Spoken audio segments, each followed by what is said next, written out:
Hello students, welcome to online classes. This is Gurpreet Singh.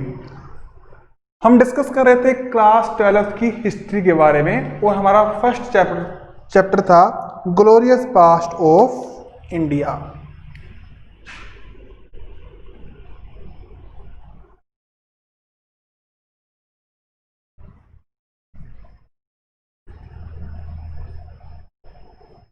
देखिए बच्चों, हमने देखा कि हमारा पास्ट, हमारा अतीत कितना ग्लोरियस है, कितना कुछ हमें उससे सीखने को मिलता है, कितना इंस्पायरिंग है।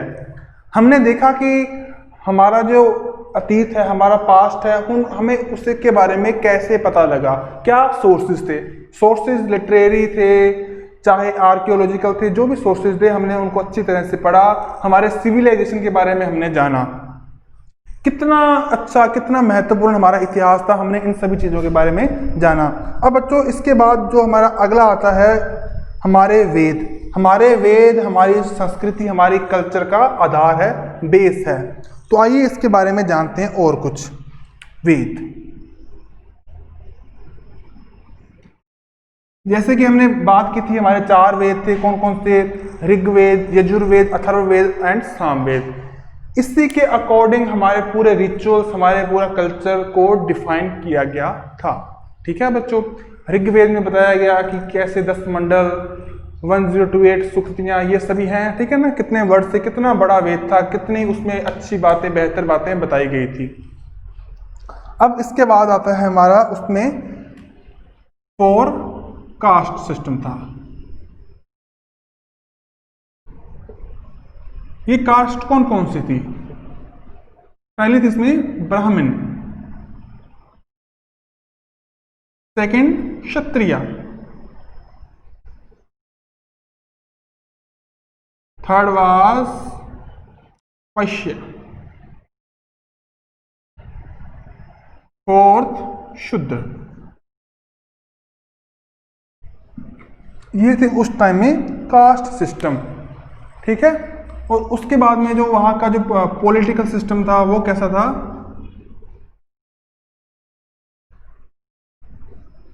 उसमें जो टॉप कमांडर था वो था किंग। ठीक है, जिस तरह आज हमारे देश में है, या हमारे एडमिनिस्ट्रेशन जो स्ट्रक्चर है, उसमें नीचे नीचे हमारे जो विलेजेस हैं उसमें उनके चीफ हैं, फिर हमारे डिस्ट्रिक्ट हैं, हमारे जनपद हैं, उसके चीफ हैं, उसके डिस्ट्रिक्ट मजिस्ट्रेट या कलेक्टर हैं, उसके बाद में ऊपर ऊपर हैं, और सबसे टॉप में थे किंग। इसी तरह से था। अब देखिए बच्चों कि जो किंग था वो कैसे था। किंग होगा, उसके बाद में उसका बच्चा होगा, वो किंग बनेगा, उसका बच्चा होगा, वो किंग बनेगा, इस तरह से था। लेकिन ये नहीं था कि वो अपनी मर्जी से कुछ भी कर ले। ठीक है ना। अब किसी भी स्टेट को बनाने का, किसी भी स्टेट की कंस्ट्रक्शन का, उसके फाउंड करने का, उसका एम, उसका मकसद क्या होता है? देखिए, उसका मकसद होता है एक वेलफेयर स्टेट बनाना। अब वेलफेयर स्टेट क्या होता है? वो स्टेट जिसमें अच्छी से अच्छी एजुकेशन फैसिलिटीज, अच्छी हेल्थ फैसिलिटीज, एक अच्छा पीसफुल एनवायरनमेंट जिसमें लोग एक दूसरे की मदद करें, अच्छा सुखमय माहौल वहां पर हो, ये होगा। उसके अलावा अच्छा बिजनेस कर सकें, चीजें ले दे सकें, इसके बारे में बताया जाता है। तो देखिए, इतना बड़ा बिजनेस सेटअप है, उसको इतने उसमें डिपार्टमेंट है, इतनी सारी बातें हैं, चाहे उसमें एजुकेशन डिपार्टमेंट हो, चाहे उसमें हेल्थ डिपार्टमेंट हो, पंचायती राज हो आज के टाइम में, तो इतना सब कुछ एक किंग या एक जो चीफ है वो नहीं कर सकता। तो उसकी हेल्प के लिए एक कैबिनेट होगी, कैबिनेट होगी या सेक्रेटरीट होगी, जिसे भी हम कहें। तो उसमें बहुत सारे मंत्री होते थे, जैसे आज के मिनिस्टर है ना, मंत्री, ये जो आज के समय में मिनिस्टर हैं। इनका क्या काम था? हर एक डिपार्टमेंट का, हर एक विभाग का एक अलग सेपरेट मंत्री होता था, एक मिनिस्टर था, जो कि उस डिपार्टमेंट के सभी कामों को करता था और उसके लिए राजा को, किंग को एडवाइस करता था। ठीक है, ये बात हो गई। अब उनको जो सभी मंत्री हैं, सभी मिनिस्टर्स हैं, उनका एक चीफ था, उसका नाम था पीएम, प्राइम मिनिस्टर।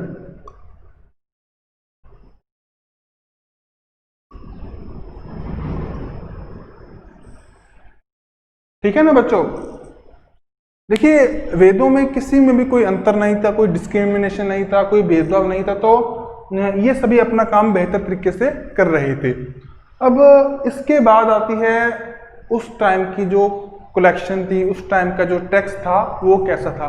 देखिए किसी भी स्टेट को चलाने के लिए कुछ पैसों की, कुछ वेल्थ की आवश्यकता होती है, जरूरत होती है, तो वो कहाँ से इकट्ठा हो, वो इकट्ठा होता था टैक्स से। टैक्स कौन कौन सा था, हमने कोई सामान इंपोर्ट किया, एक्सपोर्ट किया, ठीक है, उस पर टैक्स लगता था। उसके अलावा जो प्रोडक्टिविटी होती थी, जो प्रोडक्शन थी स्टेट की, चाहे वो एग्रीकल्चर से जुड़ी हुई हो, चाहे वो वहाँ की इंडस्ट्री से जुड़ी हुई हो, चाहे वो कुछ सामान खरीदने या बेचने से, बाजारों में जो सामान बेचते थे उससे जुड़ी हुई हो। अब वो थी कितनी, वो थी आमतौर पर 1/10 से 1/16 जो कॉस्ट वैल्यू थी उस चीज की, मीन 10% से लेकर ऑलमोस्ट 17% तक। ठीक है ना बच्चों। अब इसके बाद आते हैं हमारे 4 कास्ट सिस्टम, 4 वर्ग। देखिए बच्चों खास बात यह है कि जो राजा था या जो किंग था वो ऐसा नहीं था कि वो अपने कुछ भी चलाए, वो भी कुछ ड्यूटीज से बंधा हुआ था, अपनी मन मर्जी नहीं कर सकता था। अगर राजा का जो बड़ा बेटा है, जो उसका सक्सीडर बनेगा, अगर वो इस लायक ना हो, उसमें कोई फिजिकल डेफिसिटी हो कि वो आगे चलकर एक अच्छा किंग नहीं बन पाए, तो उसके लिए एक सेकंड चॉइस भी थी कि वो अपने दूसरे बड़े बेटे को वहाँ का किंग बना दे। ऐसा लिखा हुआ हमें मिला है। ठीक है ना बच्चों। अब बात करते हैं हम 4 कास्ट सिस्टम का। क्या क्या थी, ब्राह्मण। देखिए जो कास्ट सिस्टम थी उसको बनाने के पीछे जो मकसद था वो ये था कि हम एक बेहतर, एक फुल सोफिस्टिकेटेड लोगों को, उसकी फौज को तैयार कर सके। अब जो ब्राह्मण था उसका काम था टीचिंग।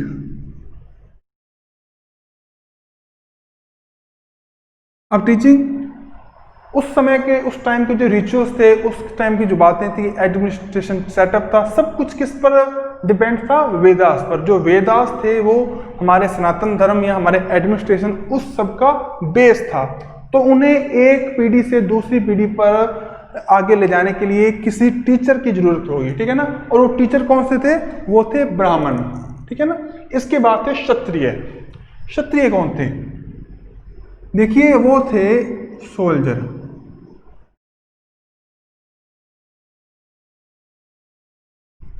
अब एक स्टेट है, उसके पास अच्छे रिसोर्सेज हैं, मजे में है स्टेट, वो अच्छे, उसके पास एग्रीकल्चर है, अच्छा बिजनेस है, तो ऐसा भी होगा ना कि बाहर का कोई और स्टेट है, उसको अंदर देख के उसके मुंह में पानी आ जाए कि भाई इसको हड़प लूं मैं, तो उसकी सिक्योरिटी भी जरूरी है। ठीक है ना। इसके अलावा वहां पर भी कुछ चोर उचक्के ना आ जाएं, कुछ लूट पाट के कुछ गलत बातें ना होने लग जाएं, तो एक अच्छी सिक्योरिटी बनाने के लिए, एक अच्छी सेटअप बनाने के लिए, अच्छी स्ट्रक्चर खड़ी करने के लिए कुछ सोल्जर्स की सिक्योरिटी की जरूरत होगी, और यही उस स्टेट पर रूल भी करेंगे। तो सिक्योरिटी रीजन से या स्टेट पर रूल करने के लिए, चाहे किंग है या एम्परर है, कोई भी है, क्षत्रिय थे। थर्ड थे वैश्य। वैश्यों का काम था बिजनेस करना, बिजनेस करना या ट्रेड करना। अब ये क्या था, देखिए कोई भी एक चीज, हर चीज किसी स्टेट में नहीं हो सकती। ठीक है ना। जैसे राजस्थान है, राजस्थान में इतने राइस नहीं होते, इतना धान नहीं होता, तो हम क्या करेंगे, एक ऐसा स्टेट जहां पर धान ज्यादा है, जहां पर चावल ज्यादा है, वहां से इंपोर्ट करेंगे। जैसे पश्चिम बंगाल, तो राजस्थान पश्चिम बंगाल से चावल इंपोर्ट करेगा। ठीक है ना। ऐसा नहीं है कि राजस्थान में नहीं होता, होता है, लेकिन जितनी हमारी रिक्वायरमेंट है, हमारी जरूरत है, उतना नहीं होगा। लेकिन कुछ ऐसी चीजें हैं जो राजस्थान के पास ज्यादा है और स्टेट के पास कम है, जैसे कि मार्बल स्टोन, कोटा स्टोन, ऐसे बहुत फेमस है राजस्थान में। तो हम पश्चिम बंगाल को, उत्तर प्रदेश को, या जिस स्टेट में इसकी रिक्वायरमेंट है, जहां पर इसकी जरूरत है, हम उनको इसे एक्सपोर्ट करेंगे। ठीक है ना। तो ये होगा ट्रेड, ये ट्रेड करते थे वैश्य। इसके बाद है हमारे शूद्र। देखिए शूद्र जो बचे हुए काम थे वो करते थे, जैसे एग्रीकल्चर, कहीं पर काम करना, बाजारों में छोटे मोटे ट्रेड करना, ये सब काम था शूद्रों का। अब ऐसा नहीं था कि ये सभी जन्म के आधार पर, जहाँ कहीं पर हम शूद्र के घर में बोर्न कर लें, उसमें बच्चा हो जाए तो वो शूद्र ही होगा, ठीक है। इनको बनाने का जो मुख्य मेन मकसद था, एम था, वो था एफिशिएंसी। अगर ब्राह्मण अपने बच्चों को, क्योंकि उसके बच्चे हमेशा उसके टच में रहेंगे, उसके साथ रहेंगे, ठीक है ना, तो अच्छा ब्राह्मण बनाएगा, वो अच्छी सीख देगा। बहुत से पुराणों में, बहुत से शास्त्रों में ये बात लिखी गई है कि ब्राह्मण कभी भी अपने जन्म से ब्राह्मण नहीं होता, अपनी शिक्षा से, अपनी एजुकेशन से वो ब्राह्मण बनेगा, ठीक है। पर धीरे धीरे क्या हुआ कि हमारा समाज है, जो हमारी सोसाइटी है, जो इसको एक्सेप्ट नहीं करती ना, ब्राह्मणों में ऐसे होने लगा कि हम ब्राह्मण हैं, हम ब्राह्मण रहेंगे, हम ऊंचे हैं, ठीक है ना। और जो शूद्र थे उनको ये बताया जाने लगा कि आप नीचे हो, ठीक है, सो कॉल्ड आपकी नीची जाती है, लेकिन ऐसा नहीं था, ठीक है ना बच्चों। अब हम बात करेंगे जो सोशल स्ट्रक्चर थी उस टाइम की कैसी थी, या सोशल अचीवमेंट्स थी वो क्या थी, ठीक है बच्चों।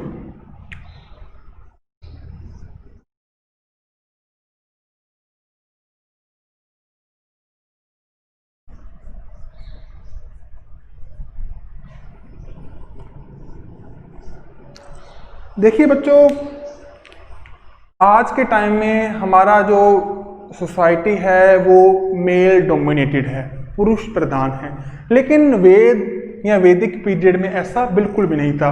जो लेडीज और जेंट्स, मेल फीमेल, इनमें बिल्कुल भी डिस्क्रिमिनेशन नहीं था। जितनी पढ़ाई बच्चा करेगा उतनी बच्ची करेगी, ठीक है ना।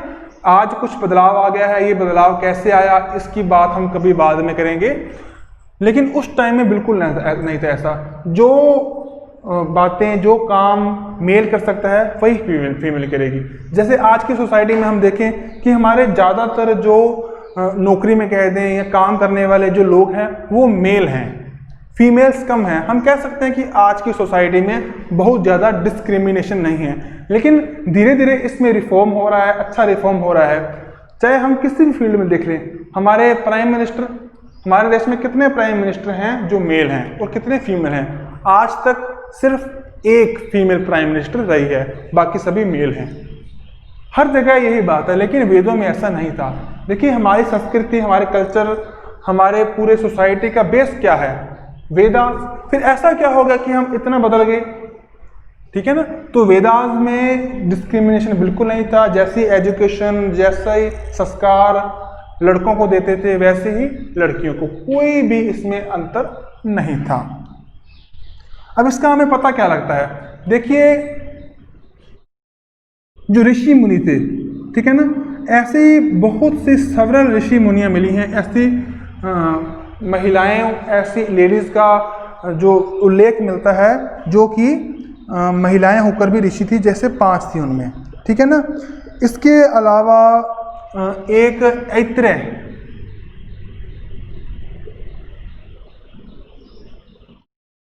ये टेक्स्ट था, एक ब्राह्मण टेक्स्ट, ठीक है। इसको लिखने वाले जो ऋषि थे वो एक शूद्र लेडी प्लस एक ब्राह्मण,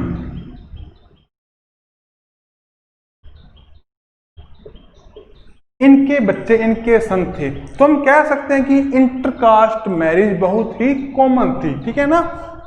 ये सब हो गया उस टाइम की जो सोशल स्ट्रक्चर कैसी थी उसके बारे में।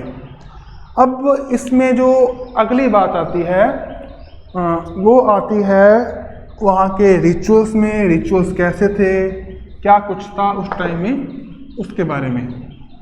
तो आइए इसके बारे में और बात करते हैं। तो रिचुअल्स में एक खास चीज आती है संस्कार।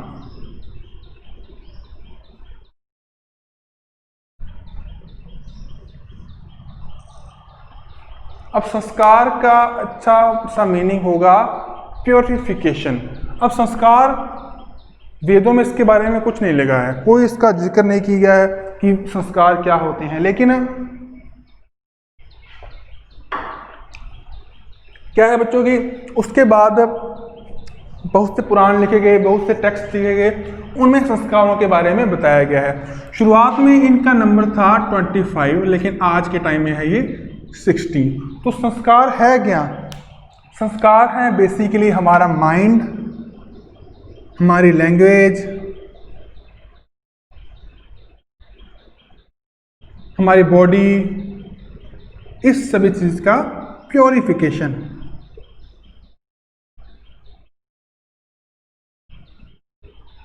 ठीक है ना। अब माइंड किसको कहेंगे? माइंड वो है जो थिंकिंग करे, जो सोचे, जो मेमोराइज करे किसी चीज को, जिसमें किसी चीज का चिंतन हो, मेडिटेशन हो, इस चीज को हम कहेंगे माइंड। ठीक है। इसमें प्योरिफिकेशन मतलब इसमें अच्छे आइडियाज आए। अब अच्छे आइडियाज कैसे आएंगे? जो वेदों में अच्छी अच्छी बातें बताई गई हैं उसको इम्प्लीमेंट करके, उसको अपनाकर, उसको अपनी जिंदगी में अप्लाई करके। लैंग्वेज मतलब वाणी, हम क्या बोल रहे हैं। अब हम बोलेंगे क्या? जो हमारे माइंड में होगा। जैसी हमारी भावनाएं होंगी, भावनाएं अगर अच्छी होंगी तो हमारे मुंह से अच्छे शब्द निकलेंगे, है ना बच्चों। तो अच्छी तरीके से बोलने के लिए, लैंग्वेज को बेहतर तरीके से रखने के लिए इसका प्योरिफिकेशन बहुत ही ज़्यादा ज़रूरी है। ठीक है। इस तरह बॉडी को हम कैसे प्योर रखेंगे उसके बारे में बताया गया है। तो इसके लिए पहले 25 संस्कार थे, आज के टाइम में 16 संस्कार हैं। और ये कौन कौन से हैं उसके बारे में हम अब डिस्कस करेंगे। सबसे जो फर्स्ट संस्कार है वो है जात कर्म।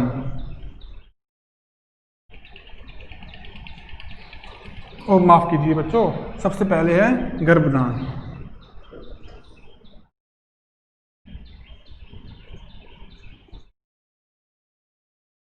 देखिए हिंदी संस्कृत का वर्ड है गर्भदान।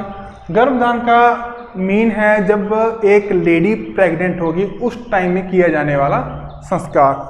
देखिए जैसे ही लेडी प्रेग्नेंट हुई, उसके पेट में बच्चा आया, उसके अंदर बच्चा आया, तो उस बच्चे को एक बेहतर तरीके से उसको बनाने के लिए गर्भधान संस्कार होता है। इस टाइम में क्या होगा कि जो ऋषि मुनि हैं या परिवार के पढ़े लिखे सदस्य हैं, मेंबर हैं, वो उस लेडी के पास जाएंगे और उसको वैदिक मंत्र हैं जो उसको प्रोनाउंस करेंगे उसके पास। ठीक है ना।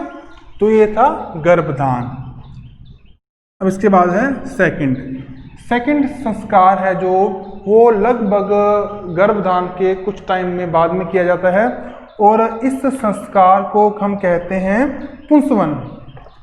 ठीक है बच्चों। अब पुंसवन संस्कार की बात करेंगे।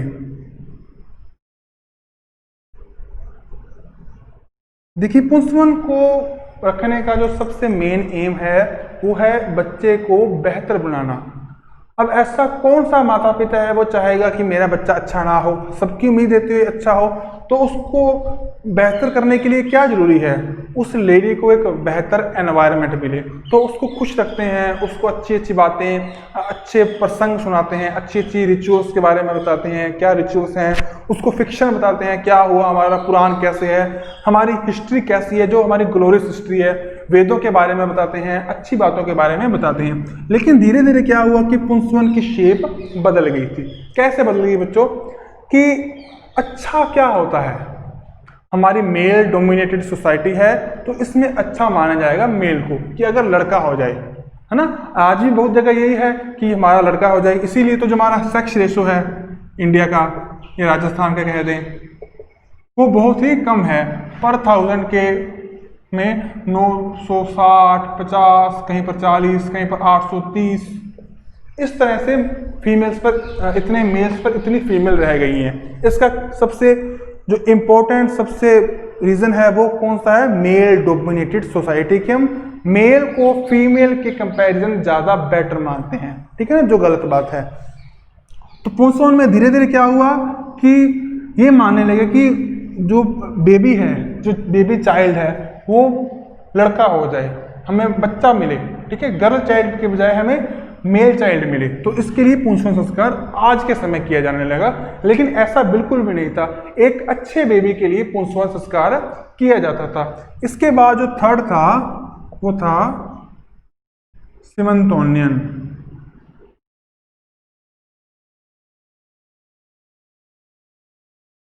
सीमंतोनियन क्या था बच्चों? अगर अगर हम हिंदी में कहें तो किसी स्त्री को अमंगलकारी शक्तियों से बचाने के लिए किया जाने वाला संस्कार सीमंतोनियन, यानी कि कुछ बैड वेव से बचाने के लिए। लेकिन ये पूरी तरह से हम सही नहीं कह सकते। बैड वेव्स कैसे कि जब वो प्रेग्नेंट है तो हो सकता है उसको वो बीमार हो जाए, ठीक है, उसको कोई दिक्कत हो जाए, तो उसके हेल्थ का ध्यान रखने के लिए ये संस्कार था। उसकी डाइट अच्छी हो, वो खुश रहे, उसको अच्छे से मंत्र सुनाते थे, ठीक है ना, उसको खुश रखते थे ताकि जो उसका बेबी है वो ठीक रहे। ठीक है, ये थे जो बेबी के बॉर्न होने से पहले के संस्कार। ठीक है, अब इसके बाद जो फोर्थ है वो है जात कर्म।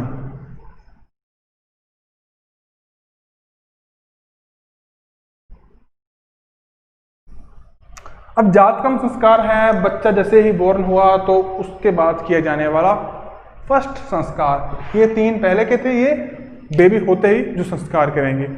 इसमें क्या करेंगे कि हम घी, हनी, इन सभी चीज़ों को मिक्स करके उंगली में रखकर उसको बालक को चटा देंगे, है ना। आप सबने भी ऐसा किया होगा बचपन में, तो उसको कहेंगे हम जात कर्म। इससे मानते हैं कि जिसने चटाया है उसके कुछ गुण उस बच्चे में चले जाएंगे, ठीक है ना। आमतौर पर उस बच्चे का जो फादर है वो उसको करता है, लेकिन कोई भी इसे कर सकता है जिसकी पर्सनैलिटी हम अच्छी मानते हैं, ठीक है ना। पर जो फादर है प्राइमरी स्टेज में वही इसको करता है। अब जात कर्म हो गया, इसके बाद में जो फिफ्थ संस्कार है वो है निष्क्रमण।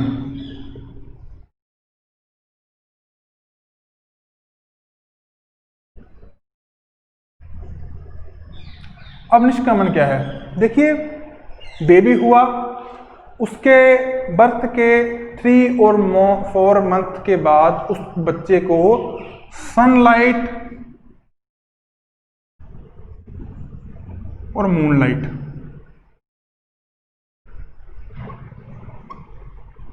इसमें लेकर आते हैं। इसमें लाने का जो उसका मकसद क्या है कि सनलाइट से जो उसके अंदर वार्मनेस है वो बाहर आएगी, वो ज़्यादा होशियार, तेज बनेगा, ओजस्वी बनेगा, ठीक है। और मून लाइट ये होती है ठंडी लाइट, कूलनेस, ठीक है। इससे बच्चे में कूलनेस आएगी, जो उसमें अच्छे अच्छे गुण हैं, अच्छे अच्छे बातें हैं वो आएंगी। इससे वो बच्चा ठंडा रहेगा, ज़्यादा गुस्सा नहीं करेगा, सहन शक्ति आएगी, ठीक है ना, उसका इंटेलेक्चुअल लेवल अच्छा होगा, ये सभी बातें। 6, अन्नप्राशन।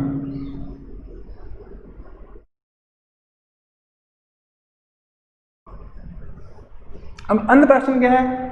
बच्चा बेबी 6 मंथ का हुआ, ठीक है, उसके पहले वो सिर्फ और सिर्फ मदर मिल्क फीड करता था, ठीक है ना। अब हमने टीवी में बहुत सारी ऐड देखी है कि 6 महीने तक बच्चे को सिर्फ माता का ही दूध पिलाएं, इस तरह आती है ना। तो सबसे पहले जब वो 6 मंथ का होगा उसको खाने के लिए कुछ ना कुछ दिया जाएगा, अन्न जिसे कहते हैं ना, तो यह है अन्नप्राशन संस्कार। 7th,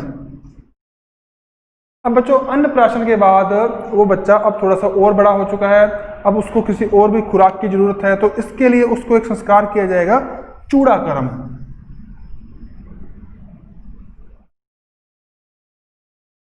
चूड़ाकर्म भी कहते हैं इसको, या इसको मुंडन भी कहते हैं।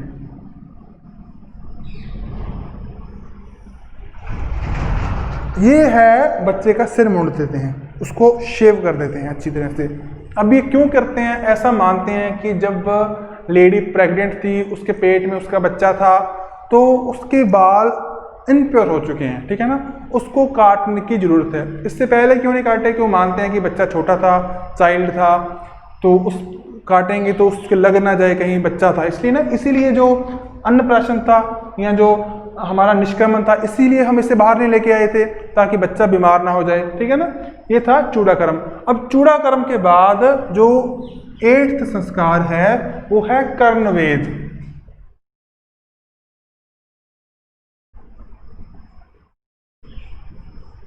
अभी जो संस्कार है ये कोई हम ब्लाइंड डाइवर्टी बनकर नहीं कर रहे, इसके पीछे साइंटिफिक रीजंस है। देखिए, हमारे आयुर्वेद में एक बात कही गई है, वित्त, कफ और वाक, ठीक है ना। इसी से हमारे जो बॉडी है उसका जो डिजीज हैं वो होती हैं, या उसी से हम फिट रहते हैं। तो अगर किसी में भी इसमें अनबैलेंस हो जाए तो हम बीमार हो जाएंगे। तो हमारे कान से हवा बाहर रखने के लिए जो भी है उसको बीमारियों से बचाने के लिए कर्णवेद था, इसमें हमारे कान को बीन देते थे, उसको उसमें एक होल कर देते थे। ठीक है ना बच्चों। अब कान वेद दिया, बच्चा बड़ा होने लगा है, उसको कुछ और चीजों की भी जरूरत है। उसके बाद संस्कार आता था हमारा विद्यारंभ संस्कार।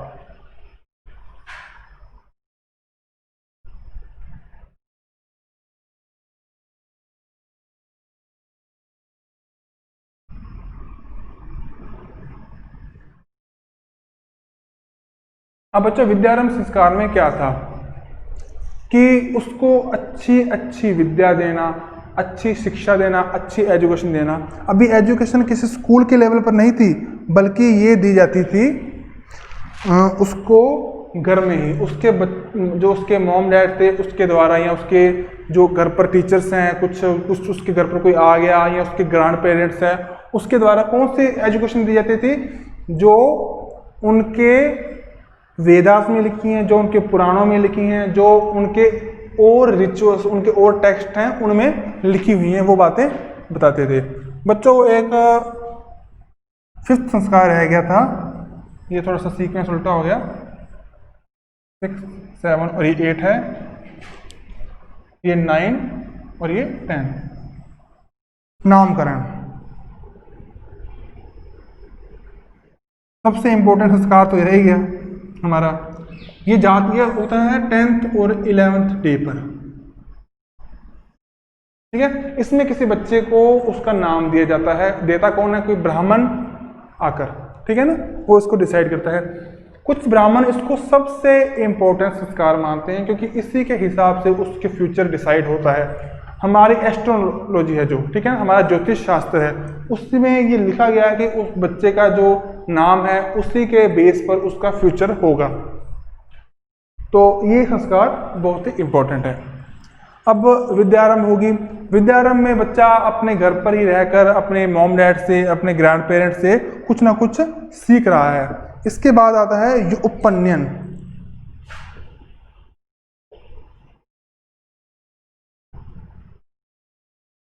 इसको एक और भी कहते हैं यज्ञोपवीति।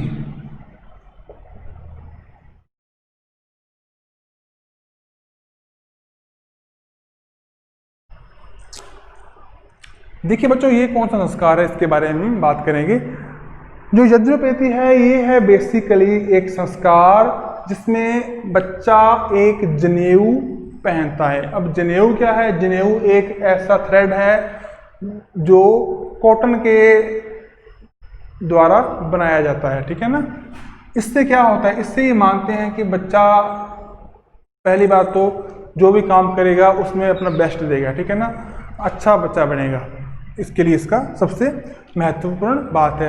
अब यज्ञोपवीति या उपनयन संस्कार होने के बाद में बच्चा शुरू करेगा वेदारंभ।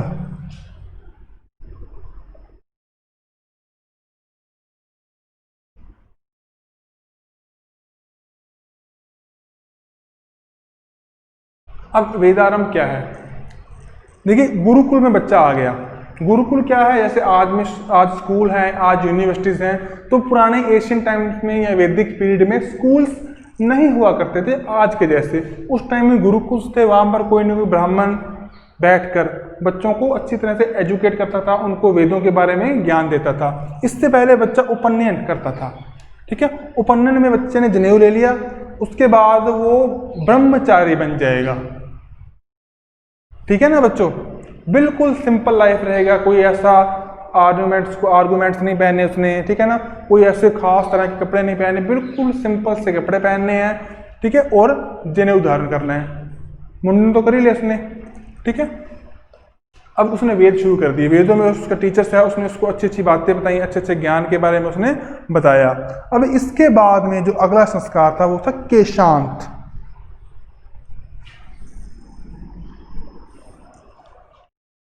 इसको थोड़ा सा अलग मानेंगे अपने।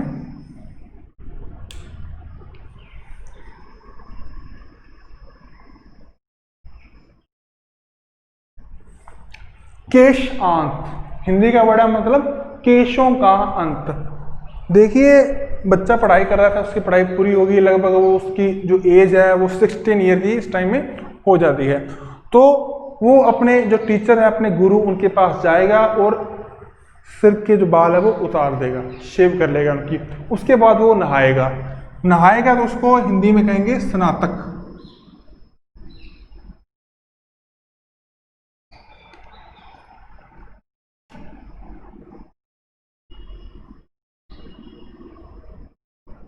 क्योंकि हिंदी में नहाने को स्नान करना कहते हैं, तो स्नातक।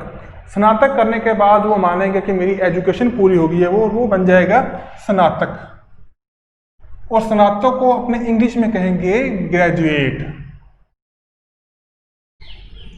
ठीक है ना बच्चों, कि बंदे ने अब बीए कर ली या जो भी उसकी जो डिग्री थी, स्नातक डिग्री, ग्रेजुएट डिग्री, वो पूरी हो चुकी है। अब केशांत के बाद वो बच्चा अपने गुरु के पास जाएगा, अपने टीचर के पास जाएगा, और उसके बाद उसका अगला संस्कार होगा समापवर्तन।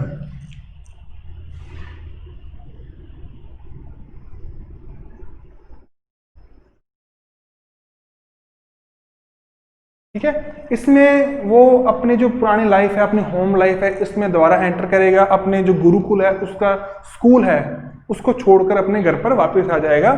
और इसके बाद जो 15 संस्कार है वो है विवाह।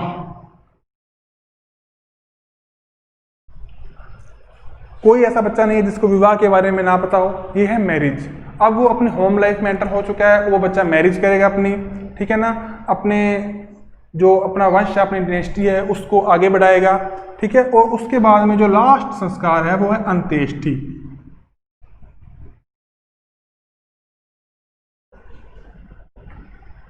अंत्येष्टि क्या है कि जब कोई मर गया तो उसकी बॉडी को ठिकाने लगाना है, तो चाहे तो उसका फ्यूनरल कर दें, चाहे उसका ब्यूरियल कर दें, कोई भी कर दें।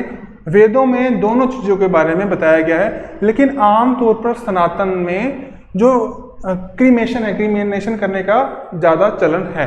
ठीक है ना बच्चों, इस तरह से हमारे संस्कार तो पूरे हो गए। अब हम जानेंगे कि हमारे एशियन टाइम में या हमारे वैदिक टाइम के बाद के टाइम में क्या कुछ ऐसे स्कॉलर्स थे, ऐसे पर्सन थे जिन्होंने हमारी सोसाइटी को कुछ खास दिया। क्या कुछ साइंटिस्ट भी थे? तो बिल्कुल थे। देखिए आज की जो एलोपैथी है ये तो बहुत बाद में आई है, इससे पहले हम अपना इलाज करते होंगे, ऐसे तो है नहीं, बीमार रहते होंगे। तो कुछ खास लोगों का नाम आया है, जैसे चरक, वाघभट्ट,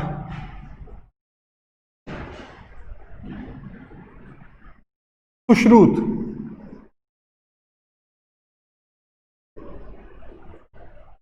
ठीक है ना, धनतवरी। इन सभी के बारे में हमारे इतिहास में, हमारे हिस्ट्री में लिखा गया है। सबसे पहले है चरक। चरक ने अपनी एक बुक लिखी है, चरक संहिता, जो आज भी हमारे मेडिकल स्टूडेंट्स पढ़ते हैं। उसमें बताया गया है कि हमारे कौन कौन सी डिजीज़ हैं, क्या चीज़ें खाना हमारे लिए हेल्दी है, कौन सी हमारी हेल्थ को इफेक्ट करेंगी, इन सभी के बारे में बताया गया है। वाघभट्ट इसने भी कुछ ऐसा ही बताया है, क्या कुछ खाना चाहिए वगैरह। ठीक है ना। सुश्रुत ऐसा पहला पर्सन था जिसने सर्जरी की थी, जिसका रिकॉर्ड इसकी बुक में लिखा हुआ है।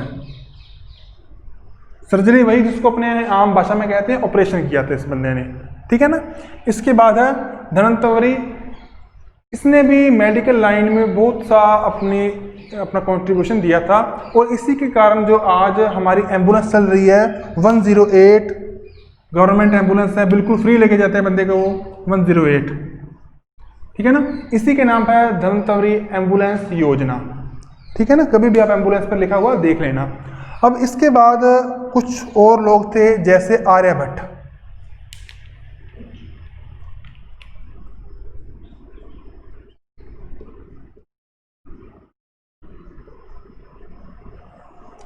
आर्यभट्ट थे जिन्होंने सबसे पहले जीरो को इन्वेंट किया। इससे पहले हमें मालूम ही नहीं था कि हम जीरो लिखे कैसे, क्या जीरो होगा, किस तरह से लिखे जाएगा। जैसे अब 9 है, 9 के बाद क्या लिखेंगे, 10 को कैसे लिखेंगे, क्या उसका साइन होगा, ऐसा कुछ होगा। तो ये आर्यभट्ट ने बताया। उसके बाद दूसरी सबसे खास चीज, सबसे इंपॉर्टेंट चीज पाई। अब पाई क्या था, आप सभी ने 10th 9th स्टैंडर्ड में पढ़ा होगा कि जो हमारा क्यूब है, जो हमारा क्यूबॉइड है, जो हमारा रेक्टेंगल है, स्क्वायर है, इसको इसका एरिया या इसका सरफेस एरिया, इसकी वॉल्यूम निकालना इतना मुश्किल नहीं है जितना किसी सर्कल की है, क्योंकि बिल्कुल गोल है ये। तो इसकी जो रेडियस है या इसका एरिया है, उसमें एक खास रिलेशन होगा जिसको हम पाई कहेंगे, और इसकी वैल्यू उसने लगभग 3.14 बताई, जो आज भी हम बिल्कुल इसको सही मानते हैं। और इसका थर्ड कंट्रीब्यूशन वो थी ट्रिग्नोमेट्री, ठीक है ना, जिसे हम त्रिकोणमिति कहते हैं हिंदी में। तो sine cos theta, tan theta, cos theta, इसको जया, कोज्या, स्पर्शज्या, इस नाम से आर्यभट्ट ने हमें बताया था, जो आज भी हम अपनी मैथ की बुक्स में पढ़ते हैं और सबसे इंपॉर्टेंट चैप्टर है, जो हमें हमारे हर जगह काम आएगा, ठीक है ना बच्चों। इसके बाद एक ब्रह्मस्फुट थ्योरी थी, उसके बारे में बताया गया, और बहुत सारी थ्योरी थी। इसलिए हम कह सकते हैं कि जो चीज़ें यूरोपियन देशों ने, यूरोपियन कंट्रीज ने 17th या 18th सेंचुरी में आकर इन्वेंट की थी, वो हमारे स्कॉलर्स, हमारे हिस्टोरियंस ने बहुत ही वर्षों पहले, बहुत सालों पहले, लगभग 1800 से 1900 के बीच में इन्वेंट कर ली थी, और ये चीज़ें आज भी हमारे काम आ रही हैं, ठीक है बच्चों। अब इसके बाद हम अगले चैप्टर्स में डिस्कस करेंगे महाजनपद के बारे में, और हम डिस्कस करेंगे हमारे क्वेश्चन आंसर। तो आप पिछले लेक्चर को अच्छी तरह सुन लेना, सबसे इंपॉर्टेंट है बुक्स को पढ़ना, ठीक है। आपको नोट्स भी दिए जाएंगे, लेकिन सबसे जरूरी है हमारी बुक्स। नोट्स सिर्फ जल्दी से रीडिंग लेने के लिए, ठीक है बच्चों। Thank you.